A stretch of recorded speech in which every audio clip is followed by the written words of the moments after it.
What's up, everybody? Welcome to Bios3 Raw TV. I got an email from an individual asking me to make a video on attention deficit disorder, ADD, and bodybuilding. I was like, yeah, that's a good idea. You know, not many people have touched on that subject, and then I forgot. That's kind of how the ADD is. You know, you're like, you mean to do something, and you space it out as fast as it goes in your head. And even though it was a good idea and you want to do it, you just don't remember it. It's just gone. And I thought, okay, this is kind of interesting because, like, me, I have ADD, and I don't have the ADHD, which is a hyperactive disorder, which makes you, you know, kind of fidgety and, you know, you're explosive all the time. And when I was growing up, there was no ADD. Like, it wasn't diagnosed. They hadn't identified it yet. My brother, who's 6 years younger, it was more his generation where they really figured out what it was and started diagnosing it and treating it. I do feel like it has been over-treated in circumstances where it wasn't needed. Like, it's not really ADD that these kids have, some of them, but some of them, there's definitely an issue. Like, I know for a fact that, like I said, growing up, they hadn't confirmed or identified it and then, you know, diagnosed these things like ADD, ADHD. So in school, from as far back as I can remember, I don't remember being able to pay attention to anything. And it wasn't for lack of wanting to. It wasn't for me to be a dick and try to be, you know, like a punk. I just couldn't. Like, I would sit there and look at the teacher while they're lecturing and like, whoop, right out the window and, oh, bird. Oh, I wonder if it's going to be sunny tomorrow. Oh, I wonder what's on TV tonight. Like, my mind would just wander, and I thought, well, I guess it's just normal. But the other kids could pay attention. No matter how hard I tried, I couldn't. You know, then, and even to this day, when I take a book, I start at the first page on the top, and I kind of jump through the book. I can't read the thing all the way through. I can't. My eyes won't do it. My brain won't do it. I read these chunks of the paragraphs, and at the end, I kind of know what's going on in the story, but I still didn't read it. And, you know, like, that's why I read a lot of the MD magazines and stuff, because the articles are, like, this long. They're like a half a paragraph. I can get through that without, you know, going too far off, you know, focus-wise. But I barely made it through high school. I really did. I mean, the fact that I made it through high school was due to a teacher named Mr. Jackson who gave me, like, work release program. So my senior year, I was able to get credits for working at the pizza place at Belasco's with my cousin Christopher in order to graduate. I mean, that's pretty much what it came down to. I was so bad at my studies that, you know, they were trying to find other ways to get me to graduate. It was the last year our school was going to be there. It was regionalizing with Bristol, Rhode Island, and it was the last graduating class. 1993 was the last graduating class of Warren High School, and they didn't want any kid to be left behind and have to graduate from the new one. They wanted everybody that was in that class, you know, nobody to stay back. So I kind of skimmed, kind of got pushed through the system, which, you know, doesn't really, even though it's a great thing to graduate and you're with your friends and you have this great time, like, it doesn't really help you much in life knowing that you've been thrust into the real world without the skills or the knowledge that you need. So now here I was, you know, my senior year in high school. ADD keeps me from my studies. But the one thing that I could focus on, and this is very common with people with ADD, they have one thing they can do really well and focus on. Everything else, excuse me, goes to shit.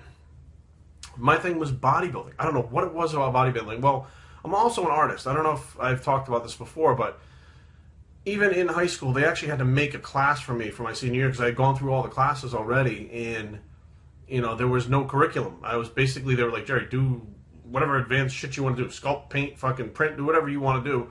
And I would just get graded on my own thing. There wasn't even a class. I was in my own class. And that was something, again, I could focus on. Drawing, painting, sculpting, stuff like that. Focused on stuff like that. But, you know, the other stuff, like history, stuff like that, couldn't. So when bodybuilding came along, it was more of a physical thing. It was more of something to get out my frustrations. It was more something to focus on that was, you know, very all about just me and not a book and not anything else around me. It was just me doing what I wanted to do, and I could feel the muscles contract, and, you know, I felt like, okay, every single time I go into the gym, I'm one step closer, so, you know, I just need to focus for that 25, 30 seconds per set, or, you know, 60 seconds for a set. That's all the focus I need to do. Okay, I can do that. You know, 60 seconds I could focus for. And then in between sets, I can, like, you know, you'd kind of wander off or whatever, right back, you know, for the next set. And that's kind of how it built up. But, you know, bodybuilding gave me that positive thing that I knew I could do. But as I started to compete, like by my senior year, I started to compete. Now things started to change. Because now you're not just going to the gym and, you know, doing what you do, and then when you leave the gym, you're not really paying attention to it anymore. Now it's like when you leave the gym, you're making sure your nutrition is in check. You know, when you get to the gym, you make sure that, you know, you have the supplements that you're taking and stuff for post-workout. Like, stuff like that started to come into play where you have to remember things. That was part of the issue.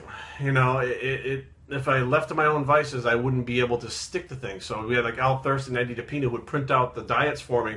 I would just take the diet and stick it on the wall and then walk up to the thing, and whatever I'm supposed to eat on the diet, I would just eat. You know, it's very bro, it was very basic, but that's what I needed to do to be able to accomplish what I was doing.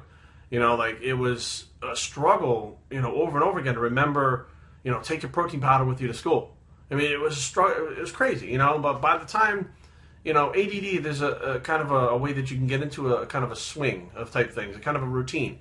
And that's where I realized routine and structure is really what I need to keep me focused. And I can only focus on one thing at a time, very good, and then, you know, I can focus on something else, but I can't focus on more than one thing at a time. Like, you know, if I'm competing, you know, I'm very focused on competing. Like, everything else in my life took a hit because I was competing. Now that I'm not competing, you know, I'm sure you guys can see now, like, the video content, the amount of videos I'm cranking out now compared to when I was competing is different because I can focus on this more. Now we're trying to travel more, trying to focus more on doing stuff on YouTube, more stuff with my clients, building up the client base even bigger than it is now. Like, you can focus on other things when you let go of that one thing you were focusing on, but adding things to focus to doesn't work.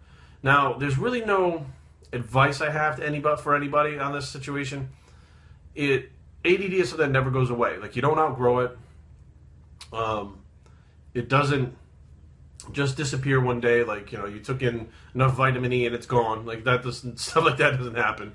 You know, there's medications for it, which some of the medications, you know, people don't like. I refuse to do the medications because I don't want the side effects.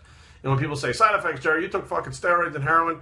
Right, the side effects that I'm talking about is most of the time these drugs make you very level and not able to be hyper, not able to be low. You know, they're mood-altering drugs. And it's not something I'm looking for, you know, at all. I want to be able to feel. I spent a lot of years being numb, taking drugs, not being able to feel, and now I want to be able to feel. I want to be able to live. So now I deal with my ADD on a daily basis, and it gets frustrating. Sometimes Kari will find, like, you know, something on the counter. She'll be like, "Why are the scissors on the counter?" And I'm like, "I don't remember. Oh shit, I used them like fucking 2 hours ago, and I just left them and walked out of the room." You know, so she'll find it. She laughs at it now, but when we first got together, it was like, "What the fuck is wrong with you? Like, why is the remote control in the fucking refrigerator?" I'm like, "Oh shit," because I went to get something to drink and I was watching TV and I put the remote in and fucking put the milk on the fucking sink and walked out of the kitchen. You know, just last week I remember I get up, I walked in the kitchen and I was like, "Why the fuck is the orange juice on the counter? Kari's not even home." I put it there several hours before and didn't realize it and walked out of the room. So, you know, it's something that you live with and you struggle with and you constantly fight, and it's not easy. You know, I forget a lot of things a lot of times, and, you know, I try to do notes and stuff and reminders and stuff like that doesn't work. So I really don't know what to tell you guys. It's not the most fun thing in the world, but it's not debilitating for me like it is for some people.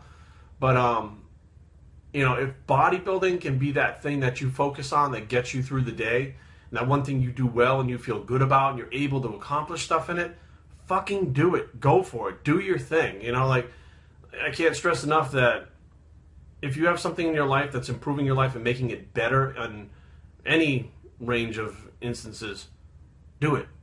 Make sure that you stick with it. Make sure that you put your all into it and give it everything you got. And you may just notice other areas in your life start to fall into place as you start learning to do stuff from doing that one thing. BioStraining@gmail.com. Leave comments down below, but don't fight. www.biostraining.com is the blog, and where it's the ADD I finally remembered to make this video bicep, and we're out.